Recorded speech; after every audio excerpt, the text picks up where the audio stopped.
construction စရင်မှာ site တွေရဲ့ sign အကျွေးစရင်ကိုဘယ်လိုသွင်းရမလဲရှင်တဲ့ခုကတဲ့အကျွေးစရင်မဲ့တက်ဖော်ထားတော့ပြီးတဲ့ site ရဲ့ sign ကျွေးတွေကမရှင်းရသေးတော့ site တွေကိုစရင်မပိတ်နိုင်ဘူးဖြစ်နေလို့ပါတဲ့အဲ့တော့ကြည်ပါတို့တွေက construction မှာစရင်သွင်းမယ်ဆိုလို့ရှိရင်ကိုသုံးလိုက်တဲ့ဒီပတ်စံကဘယ်နေရာမှာအဓိကသုံးလဲဆိုတာကိုပထမဆုံးအချက်အနေနဲ့သိဖို့လိုပါတယ်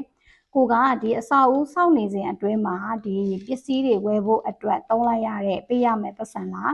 ဒုတိယတစ်ချက်ကကြတော့ contractor တွေပေါ့နော် sub contractor တွေကိုပေးရမယ်ပတ်စံလားခုနက site ရှင်းတွေပေါ့နော်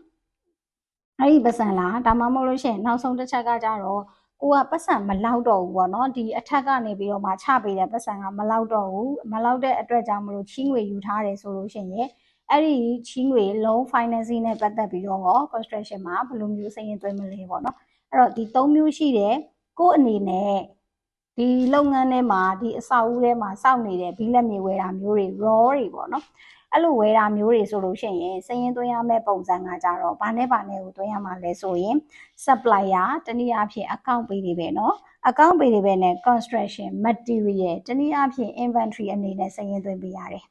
ဟုတ်ပြီเนาะအဲ့တော့account ပေးတွေပဲကကြတော့ပေးစရာရှိတာကိုကဘယ်ကုမ္ပဏီကိုပေးစရာရှိတာလဲကိုပေးရမယ့်ကုမ္ပဏီနာမည်နဲ့ဘာလို့ရမှာလဲဆိုရင်စရင်သွင်းရမှာဖြစ်ပါတယ်အဲ့တော့ account ပေးတွေပဲမှာ credit side ဘက်မှာကိုပေးစရာရှိတဲ့ငွေ amount ကိုရိုက်ထည့်ရမှာဖြစ်ပြီးတော့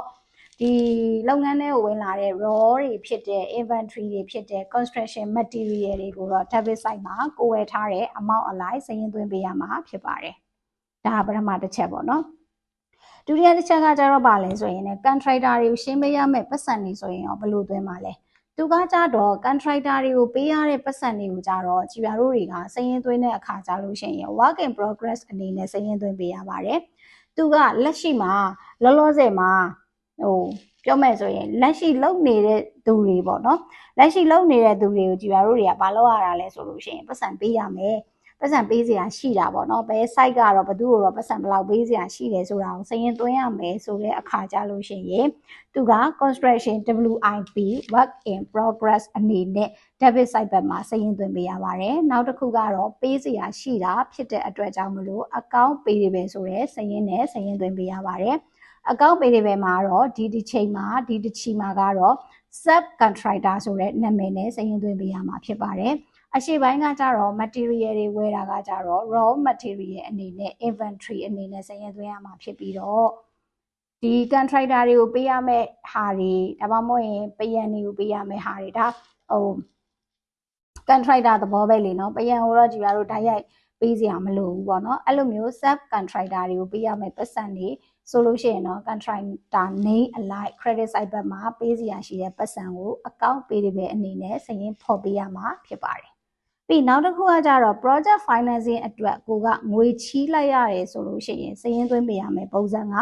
ဘဏ်ကနေချီးတယ်ဆိုလို့ရှိရင်ဘဏ်ကိုပေးရမှာဖြစ်တဲ့အတွက်ကြောင့်မလို့ bank loan အနေနဲ့ credit side ဘက်မှာသွင်းပေးရတယ်ကိုယ့်ရဲ့လုပ်ငန်းထဲကိုငွေဝင်လာတာဖြစ်တဲ့အတွက်ကြောင့်မလို့ဘဏ်စရင်သို့မဟုတ် cash စရင်စာအုပ်မှာငွေအဝင် debit side ဘက်မှာစရင်သွင်းပေးရမှာဖြစ်ပါတယ်ဒါဆိုရင်မေးထားတဲ့မေးခွန်းလေးနဲ့ပတ်သက်ပြီးတော့မှဘယ်လိုမျိုးစရင်သွင်းရမလဲဆိုတာကိုနားလည်ပြီလို့မျှော်လင့်ပါတယ်ကြည်ပြကတော့လက်နေစေကွန်ပျူတာသင်တန်းမှာ Excel ပိုင်း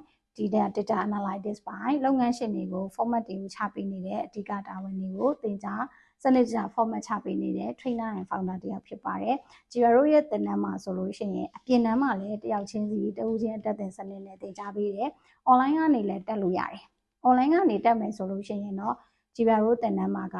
Zoom ကနေလည်းတယောက်ချင်းစီ1 by 1တက်လို့ရတယ်။ဒါမှမဟုတ်ရင်ကိုအားတဲ့အချိန်ကိုအဆင်ပြေတဲ့အချိန်မှာလေ့လာခြင်းနဲ့ဆိုလို့ရှိရင်ကြည်ပြကိုယ်တိုင်သင်ခန်းစာတစ်ခုချင်းစီကိုအသေးစိတ်စနစ်တကျသင်ကြားပေးထားတဲ့ video class တွေရှိပါတယ်။အဲ့ဒီ video class တွေမှာကိုအားတဲ့အချိန်ကိုအဆင်ပြေတဲ့အချိန်မှာလေ့လာပြီးတော့လေ့ကျင့်ခန်းတွေထပ်တာနဲ့သင်တန်းစဉ်လက်မှတ်ရမှာဖြစ်ပါတယ်ရှင်။ကျေးဇူးတင်ပါတယ်။နောက်ထပ်သိချင်တဲ့မေးခွန်းလေးတွေရှိတယ်ဆိုရင် comment မှာရေးခဲ့ပါအောင်နော်။ Bye